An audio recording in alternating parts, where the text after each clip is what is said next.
Hey guys, welcome to another commentary done by Diggity. This is STX versus WoongJin, Zerg versus protoss lineup. So it's all Zerg versus all protoss. This match between Mingu and Modesty. Modesty starting in the upper hand corner in green, bottom left hand corner we have Mingu as the blue protoss.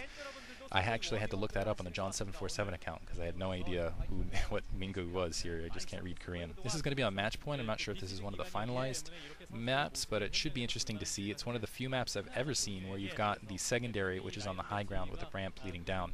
And actually, after watching the first minute and having no idea who was playing against, I realized that there's actually a 3-wide ramp on this map. So you can't really go fast expansion off a 2-gate, but I guess it would be 2-gate into expansion is the way that would work, but nevertheless, it'll be interesting to see how it works. I don't think it's very stealable for Terrans, so I feel like Zerg kind of gets the advantage right off the bat. And Zerg are already kind of ahead in the metagame, I would say, versus Protoss, so I don't know, it feels like it's going to be more of the reign of Zerg here going into the next season. We'll have to see how that works out, though. There's that first pylon, and I'm kind of curious how the front door seals are going to work. It looks like, yeah, setting up for the fast expansion off Forge there. Anyway, yeah, I'm beset on all sides by problems. I actually did the last game, which wasn't very interesting, so I just decided to delete it and move on. So sorry about that, guys. I had switched audio stuff so I could do the WCG live casts, which obviously didn't happen, and I didn't realize that my volume was extremely low, so the volume was nil. Couldn't even boost it up all the way to get it in there. Looks like we're seeing an overpool for Modesty, by the way. And yeah, just that problem, of course. Sorry about the WCG casts not happening. I would have done them basically no matter what, but they threatened the person who gave me the replays, more or less, and said, yeah, if you do this, we'll excommunicate you from WCG, more or less, which it's extremely frustrating to me. Well, first of all, it's frustrating because I knew I wasn't going to be able to get to the live event, and my consolation was basically going to be to get to live cast the games, and so not having that happening, I'm just, yeah, all super depressed in QQ and left and right. Excellent drone harass here from Modesty. That probe's not even going to be able to harass that hatchery that's going to be planted right there. Beautiful drone harass. So that probe, it's not even going to be long for life scouting, it looks like. So there's that Forge hugging that mineral pile. Odd. I'm kind of curious how this, yeah, that mineral pile is kind of an odd position too.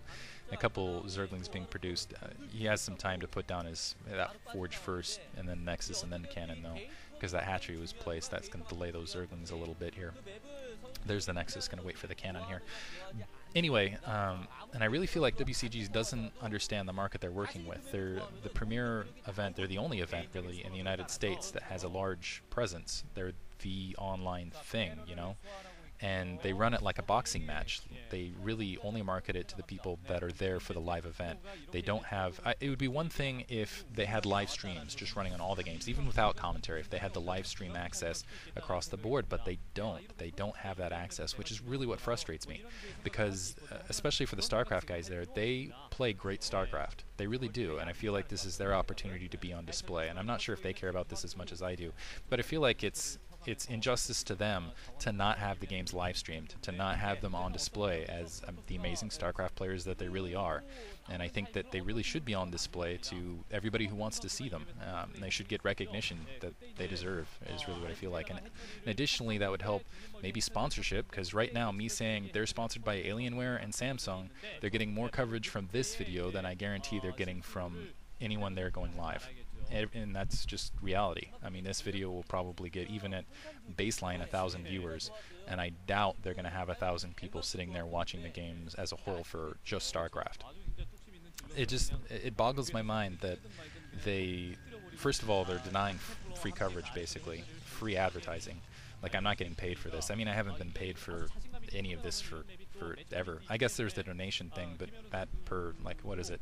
Someone did a forum topic on ST2GG. I've done something like 14 days of commentating, so 14 days to, I think it was $400, and then one large donation from a friend is, yeah, the ratio there of the money towards hours output. Let me put it this way, you're not going to get money out of commentary. It's not on YouTube, it's not where your big bucks are at. You got to do it for the love, is what I'm saying in that regard. But anyway, I digress on that topic. Yeah, their main crux is multiplayer online gaming. It's the LAN for games that are based on multiplayer.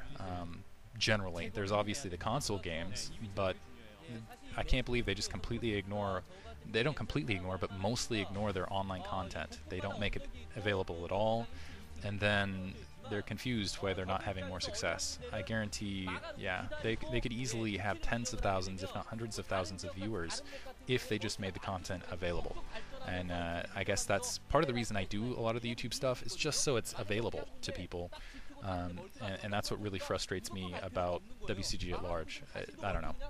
Anyway, I'll stop ranting about that. I've made a topic in the SC2GG forums, which I don't feel like people are watching enough. Ooh, 3-hatch. 3-hatch Muta. Let's see how this works out, actually. I actually have been completely ignoring this game, going on a rant for 4 minutes. Sorry about that, guys. I guess I'm not saying you guys owe it to me to listen to that entire rant, but actually it's 4-hatch. I should have just assumed that. I get, not that you guys owe it to me, but you know, I've done a lot of commentary. You can listen to me rant for 4 minutes. That's all I'm saying. And I'm in a bad mood because I didn't get to cast live. That's what it comes down to as well. 2 Zealots getting caught out in the field. Mingu is actually already behind. I feel like the oh yeah, sorry. Comment, forums. I'm still going to cast the games, but there's 3 options for it. Either I can put them on YouTube in high def, because I am going to have to do them off replay no matter what. I don't know if they'll be in high def if I live cast them or not. We'll have to see.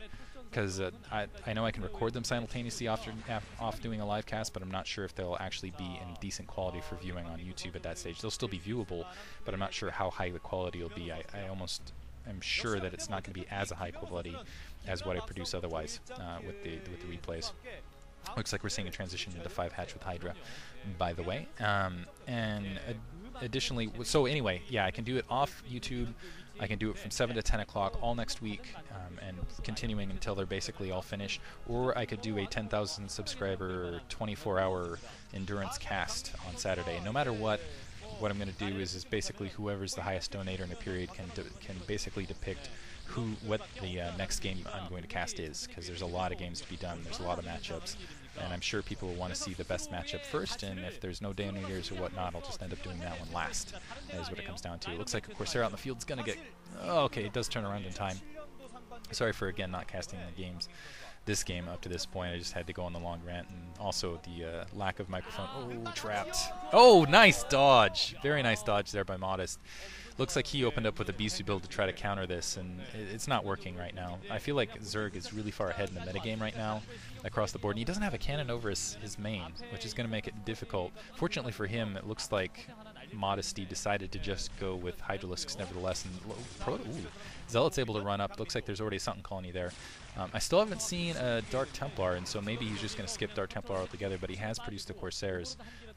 But the thing is with the Zerg going for that 4-hatch Spire build, they're really in control of things right now, because they get the Scourge out. They can usually take down those first Corsairs. Even if Dark Templar come out in the field, they can counter it fairly easily, fairly quickly, and it's very difficult for Protoss to dodge those Scourge constantly and get a decent-sized army out. And just there's the Dark Templar, and production is just so massive for Zerg out of this build, and they just really...